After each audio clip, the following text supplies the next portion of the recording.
जय जगत गुरु जय भारत। परम पिता परमात्मा, सारी सृष्टि के रचनहार, कुल मालिक, असंख्य ब्रह्मांडों के स्वामी, जगत गुरु, तीनों लोकों में प्रवेश करके सबका भरण पोषण करने वाले, राजाधिराज, आत्माधार, नाथों के नाथ, देवों के देव महादेव, सर्वेश्वर महेश्वर, मृत्युंजय, अजरो अमर, आदि अनादि सनातनी प्रभु, जगत पिता जगदीश्वर, श्री श्री 1008 की उपाधि के वास्तविक अधिकारी, अकाल मूरत शब्द स्वरूपी राम वासुदेव, सर्वगतम ब्रह्म, परम पूज्य, प्रथम पूज्य, परम संत, परम पुरुष, परम धनी, परम दयालु, सत्य कबीर, हक्का कबीर, अल्लाहु कबीर, अल्लाहु अकबर, बाखबर, अल्लाह ताला, जगत के तारणहार, जगत के मुक्तिदाता, जगत के जगन्नाथ, हारे के सहारे, हिंदुओं के राम, मुसलमानों के अल्लाह, सिखों के वाहेगुरु, ईसाइयों के मसीह, दया के सागर दया निधि, करुणा के सागर करुणा निधि, स्वयंभू परिभू, संकट मोचन, कष्ट हरण, मंगल कारण, दुख भंजन, अविगत कबीर, निर्विकार निर्विषम परमात्मा, अलय अलेख सतगुरु, आदि अनादि सतगुरु, असली मर्यादा पुरुषोत्तम, असली राम, असली कृष्ण, असली घनश्याम, असली मुरारी, राजाओं के राजा, महाराजाओं के महाराजा, शहंशाहों के शहंशाह, सम्राटों के सम्राट, भगवानों के भगवान, अल्लाहों के अल्लाह, भगवानों के भगवान, प्रभुओं के प्रभु, मसीहाओं के मसीह, सच्चे वाहेगुरु, बाबाओं के बाबा, पीरों के पीर, सच्चे सेठ, जगत सेठ, सेठों के सेठ, सावड़ सा सेठ, सर्वगुण संपन्न, अनंत कोटि कलाओं के स्वामी, अनंत कोटि ब्रह्मांडों के नायक, योगियों में महायोगी, ध्यानियों में महाध्यानी, सिद्धों में परम सिद्ध, ज्ञानियों में तत्व ज्ञानी, ब्रह्म ज्ञानी, महाज्ञानी, परम ज्ञानी, युवा कबीर, समरथ कबीर, अमित ओझा, असंवात, सच्चे रहनुमा, करीम अल्लाह, सुभान अल्लाह, दुनिया के अंतिम पैगंबर, 8 सितंबर 1951 से गांव धनाना, जिला सोनीपत, हरियाणा, भारतवर्ष की पावन भूमि पे प्रकट रियल कल की भगवान, ब्रह्मा विष्णु महेश के दादाजी, संत शिरोमणि सतगुरु रामपाल जी परमेश्वर जी के चरण कमल में साध संगति से जुड़े हुए सभी सत्सेवक भाई बहनों का अनंत कोटि दंडोत प्रणाम। सत्साई भाई और बहनों, शंका समाधान के एपिसोड नंबर 18 में आप सभी का स्वागत है। तो चलिए शुरू करते हैं शंका समाधान। शंका: उपदेशी भगत ने किसी भी धर्म, जाति या समुदाय विशेष के धरने, प्रदर्शन या रैलियों आदि में जाना चाहिए या नहीं? पूज्य गुरुदेव सतगुरु रामपाल जी भगवान का नारा है, जीव हमारी जाति है, मानव धर्म हमारा, हिंदू मुस्लिम सिख ईसाई धर्म नहीं कोई न्यारा। समस्त विश्व के मानव शरीरधारी प्राणी एक ही परमात्मा की संतान है। अपने स्वार्थवश काल निरंजन ने हमें भिन्न भिन्न धर्मों व जातियों में बांट रखा है। शुरुआत में वर्ण व्यवस्था के तहत समाज को 4 भागों में बांटा गया था: ब्राह्मण, वैश्य, क्षत्रिय और शूद्र। परंतु आगे चलकर जाति व धर्मों में बांटने का काम हमारे ज्ञानहीन धर्मगुरुओं ने कर डाला और आज अज्ञानता में हम एक ही परम पिता की संतान होकर भिन्न भिन्न जाति, धर्म व समुदायों में बंटकर एक दूसरे को अपना शत्रु बना बैठे हैं। इसी अज्ञानता के चलते यदि किसी भी जाति या धर्म विशेष के लोग सरकार से आरक्षण या नौकरी आदि की मांग को लेकर धरने, प्रदर्शन, रैलियां या जुलूस आदि निकालते हैं तो भूलकर भी उपदेशी भगत ने उनकी मांग के समर्थन में नहीं उतरना चाहिए। पूर्ण सतगुरु से तत्व ज्ञान प्राप्त होने के बाद एक सच्चा भगत यहाँ की नकली सरकार से इस गंदे लोक में नहीं बल्कि सच्ची सरकार सतगुरुदेव भगवान से सतलोक में मोक्ष रूपी असली आरक्षण की इच्छा से मर्यादा में रहकर भक्ति को अधिक महत्व देगा। काल प्रेरणा से सन 2016 में सतलोक आश्रम मैनेजमेंट हरियाणा ने अपनी ज्ञानहीनता व मूर्खता का परिचय देते हुए हरियाणा में जाट आरक्षण का खुलेआम समर्थन करते हुए सतगुरु रामपाल जी भगवान का आदेश बताकर लाखों की संगत को हरियाणा में जगह जगह जाट आरक्षण के धरनों पर बैठाकर तथा आरक्षण समिति को भक्तों के दान से लाखों में चंदा देकर स्वयं भी परमात्मा के दोषी बने और संगत के भी जमकर कर्म फुड़वाए। अतः सतलोक आश्रम मैनेजमेंट की गलतियों से शिक्षा लेकर संगत ने भविष्य में ऐसी ज्ञान विरुद्ध काल प्रेरित हरकतें करके मर्यादा तोड़ने से बचना चाहिए। शंका। उपदेश लेने के बाद भगत ने एफडी, एलआईसी या बीमा आदि करवाना चाहिए या नहीं। गुरुदेव भगवान कहते हैं, साईं इतना दीजिए जिसमें कुटुंब समाव, हम भी भूखे ना रहें, साधु न भूखा जाए। यदि गुरुदेव भगवान के इस वचन पर चलेंगे तो हमें एफडी और एलआईसी करवाने की जरूरत ही नहीं पड़ेगी।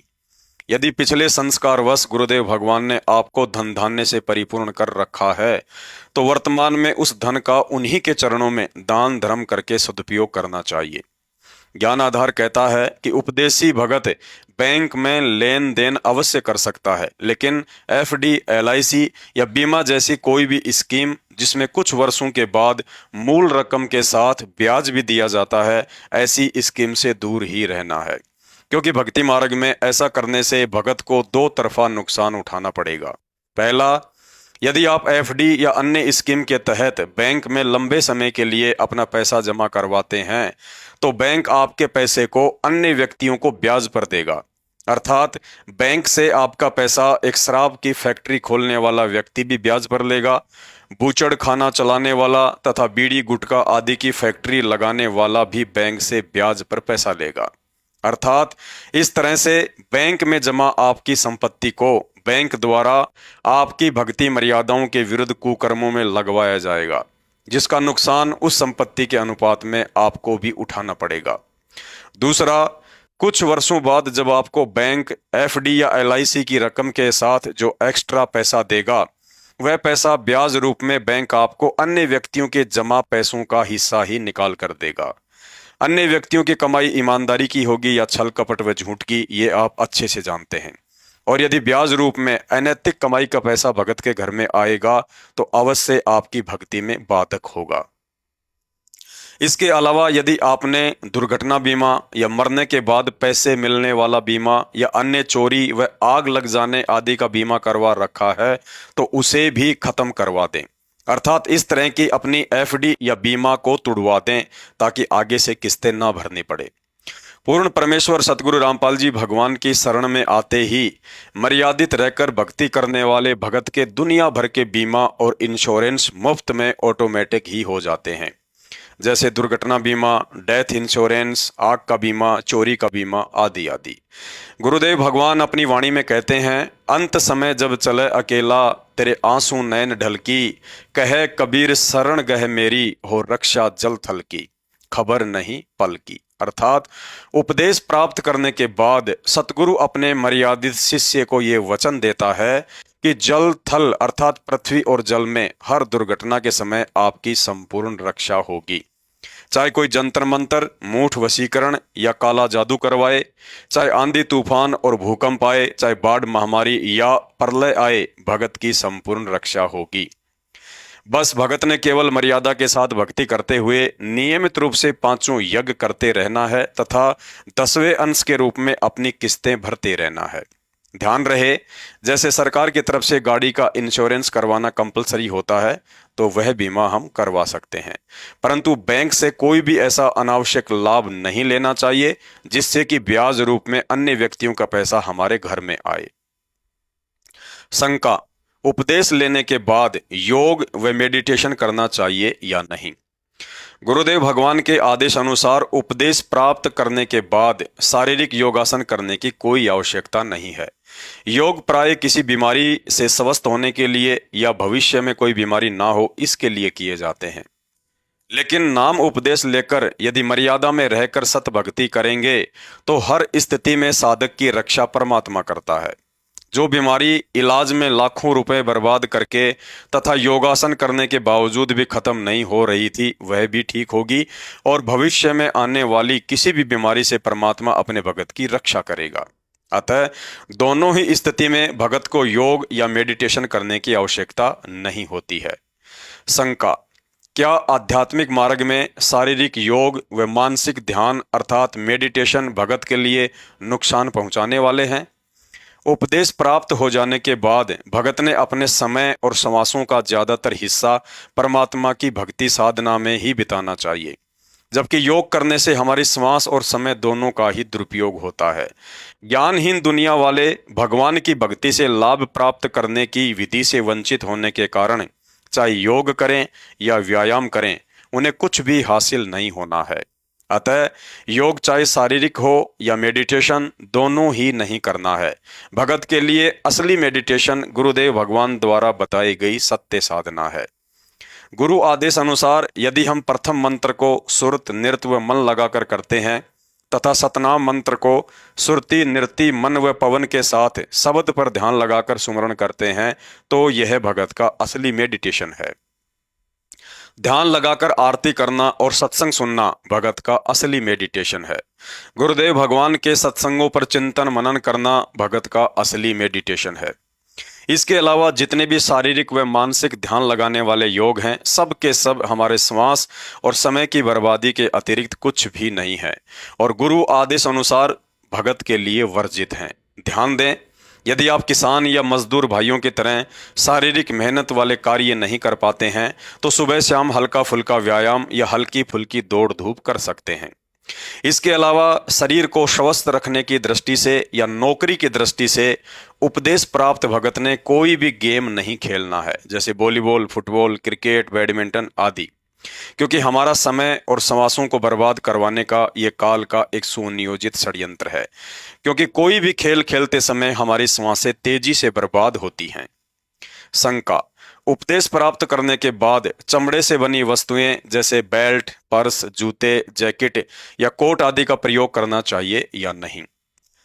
उपदेश प्राप्त करने के बाद भगत ने अपने गुरुदेव भगवान के प्रत्येक सत्संग रूपी वचन को सिर धड़ की बाजी लगाकर निभाना पड़ेगा यदि वर्तमान समय की पिछली पीढ़ी में पूर्ण मोक्ष प्राप्त करना है तो। गुरुदेव भगवान ने बताया कि पहले के समय में चमड़े का कार्य करने वाले चर्मकार लोग मरे हुए पशुओं की खाल उतारकर फिर उससे जूते, चप्पल, बेल्ट या अन्य वस्तु बनाकर बेचते थे, जिसमें पाप नहीं होता था। लेकिन वर्तमान समय में चमड़े से बनी वस्तुओं ने एक बड़े व्यापार का रूप ले लिया है, जिसके चलते जीवित पशुओं के शरीर पर एक विशेष केमिकल डालकर उनकी खाल उतारी जाती है। इस प्रक्रिया में पशु असहनीय कष्ट उठाता हुआ प्राण त्याग देता है, जो एक क्रूरता वाला कर्म है। इसलिए उपदेशी भाई बहनों ने गुरुदेव भगवान के आदेश अनुसार चमड़े से बनी किसी भी वस्तु का भूलकर भी प्रयोग नहीं करना है, वरना परमात्मा के दोषी बनेंगे। तत्व ज्ञान से पूर्णतया परिचित हो जाने के बाद एक भगत ने गुरु वचन और मर्यादाओं के लिए अपने स्वार्थों को एक तरफ रखकर गुरु द्वारा आदेश करने पर शीश तक दान करने के लिए तैयार रहना चाहिए। गुरुदेव कहते हैं, महिमा कीजिए संत की, तन मन धन सब दे, सिर मांगे टाड़ा नहीं, मोर ध्वज लख ले। गुरु से ज्ञान जो लीजिए, शीस दीजिए दान, भौतक भोंदू बह गए, राख जीव अभिमान। परमात्मा का विधान अटल है और भक्ति मार्ग में आत्माओं के लिए किसी भी नियम में कोई छूट नहीं होती है। सच्चा भगत गुरु वचन के लिए सब कुछ न्योछावर करने से भी पीछे नहीं हटता है। अब्राहिम सुल्तान को ज्ञान हुआ तो राजपाट तक को ठोकर मार दी। नरसी भगत को ज्ञान हुआ तो करोड़ों की संपत्ति को ठोकर मार दी। सम्मन भगत को ज्ञान हुआ तो इकलौते पुत्र की गर्दन भी काट दी। अब यदि कलयुग की इस पिछली पीढ़ी में हमें भी ज्ञान हो गया है कि गुरु वचन से बढ़कर कुछ भी नहीं है, तो चमड़े से बनी वस्तुओं का प्रयोग करना तो दूर, यदि आदेश हो जाए तो भगत ने अपने शरीर की खाल उतारकर अपने गुरुदेव भगवान के लिए चरण पादुका बनाने से भी पीछे नहीं हटना चाहिए। परमात्मा कहते हैं, यह तन विष की बेलड़ी, गुरु अमृत की खान, शीस दिए जो गुरु मिले तो भी सस्ता जान। अतः कहने का मतलब है, उपदेश लेने के बाद एक सच्चे भगत के लिए अपने गुरुदेव के आदेश की पालना करना प्रथम कर्तव्य होना चाहिए। शंका: क्या उपदेश लेने के बाद बच्चों को दीपावली पर पटाखे आदि खरीद कर दे सकते हैं? इस शंका के समाधान के लिए सबसे पहले आपने यह जानना होगा कि दीपावली क्यों मनाई जाती है। गुरुदेव भगवान ने बताया कि 14 वर्ष के वनवास के उपरांत जब दशरथ पुत्र श्री रामचंद्र जी 12 वर्ष से रावण की अशोक वाटिका में कैद अपनी पत्नी सीता को वापस अयोध्या ला रहे थे, तो उन दिनों अमावस्या अर्थात अंधेरी रात्रि का समय था। अयोध्या वासियों ने सोचा, आज वर्षों बाद श्री रामचंद्र जी अपनी पत्नी सहित अयोध्या लौट रहे हैं, इसलिए उनके स्वागत के लिए पूरी अयोध्या नगरी को हर जगह घी के दीपक जलाकर रोशन किया जाना चाहिए। लेकिन श्री रामचंद्र जी के चले जाने के हजारों वर्षों बाद वर्तमान में लोगों ने दीपावली को एक परंपरा के तहत अपने मनोरंजन का साधन बना लिया है, जबकि आज के समय में दीपावली मनाने का कोई अर्थ ही नहीं निकलता है सिवाय पैसे और वातावरण को धुआं से प्रदूषित करने के। अतः उपदेशी भाई बहनों ने इस दिन कोई भी बकवाद करने से बचना चाहिए और बच्चों को भी पटाखे आदि से दूर ही रखना चाहिए। आज दीपावली समाज में एक कुप्रथा बन चुकी है। जगह जगह भद्दे गाने और शराब पीकर लोग बकवाद करते हैं। बारूद से ना जाने कितने बच्चों के हाथ जल जाते हैं, कितने लोगों के घर जल जाते हैं। अतः बच्चे चाहे कितनी ही जिद क्यों ना करें, उन्हें पटाखे आदि खरीद कर नहीं देना है। अपने नादान बच्चों के आंसुओं की तरफ देखकर भावुकता में यदि आपकी आत्मा दुखी होती है तो समझ लेना अभिज्ञान आधार से भगत बनने में बहुत कमी है, और ऐसी कमी एक ना एक दिन मर्यादा टूटने के कारण परेशानी का कारण भी बन सकती है। अतः बच्चों को गुरुदेव भगवान के सत्संगों का हवाला देकर इस कुप्रथा के नुकसान के विषय में समझाएं। यदि नहीं मानते हैं तो आपने उनकी जिद और आशाओं के आगे अपनी भक्ति मर्यादाओं को हरगिज नहीं तोड़ना है। अब हमने गुरु ज्ञान आधार से इन व्यर्थ के त्योहारों को बढ़ावा देने से पीछे हटना है, क्योंकि ज्ञान हो जाने के उपरांत यदि हम भगत भाई बहन भी इन कुप्रथाओं में सहयोग करना नहीं छोड़ेंगे तो आम सांसारिक लोगों से क्या उम्मीद की जा सकती है। गुरुदेव कहते हैं, मरद गरद में मिल गए रावण से रणधीर, कंस केसी चानोर से हिरणाकुश बलबीर। तेरी क्या औकात है तू जीव जन्म धर लेत, गरीब दास हरि नाम बिना तेरा खाली परसी खेत। इसलिए होली दीपावली जैसी कोई भी कुप्रथा आने पर हमें यह शिक्षा लेकर भक्ति मार्ग में और अधिक दृढ़ हो जाना चाहिए कि हम ऐसे गंदे लोक में रह रहे हैं जहां तीन लोक के स्वामी श्री विष्णु जी अर्थात श्री रामचंद्र जैसे भी आजीवन सुख का सांस नहीं ले सके। अब यदि गुरु वचन में रहकर मर्यादित भक्ति नहीं की तो आप और हमारा क्या होगा। हम तो वैसे ही जीव संज्ञा के प्राणी हैं। तो शंका समाधान में आज केवल इतना ही। शंका समाधान के और अधिक वीडियो देखने के लिए हमारे Facebook page Pawan Das is live Manav Dharmi Pawan दास को फॉलो करें। वीडियो अच्छा लगे तो शेयर करें। बंदी छोड़ सतगुरु रामपाल जी परमेश्वर जी की जय हो।